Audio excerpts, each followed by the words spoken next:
Vježba za mišiće donjeg dijela leđa i stražnjice.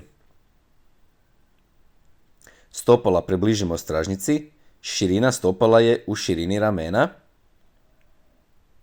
Koljena su malo savinuta, stisnemo trbušne mišiće i ruke stavimo na pod pored sebe.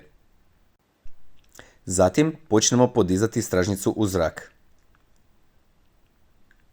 U gornjem položaju nam koljena, kukovi i ramena trebaju biti u jednoj ravnini. Kada spuštamo stražnjicu, spuštamo kralježak po kralježak na pod i zarolamo zdjelicu kao da podvijemo rep. U gornjem položaju svjesno stisnemo mišiće stražnjice i donjeg dijela leđa. Prema gore idemo malo brže, a prema dolje malo sporije. Kada podižemo stražnjicu izdišemo, a kada spuštamo stražnjicu udišemo.